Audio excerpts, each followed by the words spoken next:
सर्वांना माझा सादर जयजयंत. माझे नाव कुमारी आसवई पंडित. मी आज तुम्हाला सांगणार आहे की परमेष्ठी म्हणजे काय, परमेष्ठी किती आहे हे आज आपण समजून घेऊया. पंचपरमेष्ठीचे पठण आपण नमोकार मंत्रात करतो.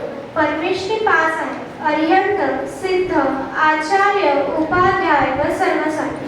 सर्वात पहिली अर्यंत परमेष्ठी. तर अर्यंत कोणास म्हणावे तर ज्यांनी गृहस्थीपणाचा त्याग करून मुनिधर्माचा स्वीकार केला आहे आणि आपल्या शुद्धात्मेच्या साधनेद्वारे ज्ञानावर्णीय, दर्शनावर्णीय, मोहनीय व अंतराय या 4 घाती कर्मांचा अभाव करून अनंत दर्शन, अनंत ज्ञान, अनंत सुख, अनंत वीर्य या 4 गुणांना प्रगट केले आहे, त्यांना जे वितरागी सर्वज्ञ हितोपदेशी असतात त्यांना अरिहंत भगवान म्हणतात. अरिहंत परमेष्ठी ही 46 मूलगुणधारी असते. दुसरी म्हणजे सिद्ध परमेष्ठी.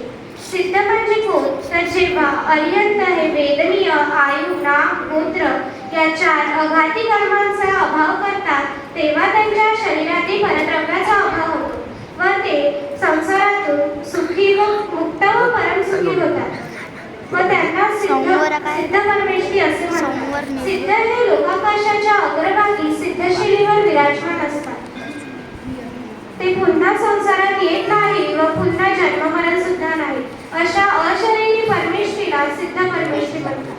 तिसरी परमेष्ठी म्हणजे आचार्य परमेष्ठी. आचार्य कोणास म्हणावे तर जे निर्विकल्प स्वरूप चरणामध्ये लीन असतात, इतर भव्य जीवांना उपदेश देतात, मुनिसंघाचे नायक बनतात व दीक्षा देतात, काही चुकल्यास शिक्षाही करतात, अशा रत्नत्रय संपन्न साधूंना आचार्य परमेष्ठी म्हणतात. चौथी परमेष्ठी म्हणजेच उपाध्याय परमेष्ठी. उपाध्याय कोणास म्हणावे तर जे मुनी स्वरूप चरणामध्ये लीन असतात, मुनिसंघांमध्ये राहून शास्त्राचे अध्ययन स्वतः करतात व इतर मुलींनाही शिकवतात, त्यांनाच उपाध्याय परमेष्ठी म्हणतात. उपाध्याय परमेष्ठी ही 25 मूलगुणधारी असते. सर्वात शेवटची परमेष्ठी म्हणजे साधू परमेष्ठी. साधू म्हणजे कोण तर जे मुनी आरंभ व परिग्रहाने रहित असतात, म्हणजे एकदाच आहार घेतात, केशरोच करतात, मंदिरात किंवा जंगलातच राहतात, नेहमी ज्ञान ध्यान तपामध्ये लीन असतात, त्यांना साधू परमेष्ठी असे म्हणतात. साधू परमेष्ठी ही 25 मूलगुणधारी असते.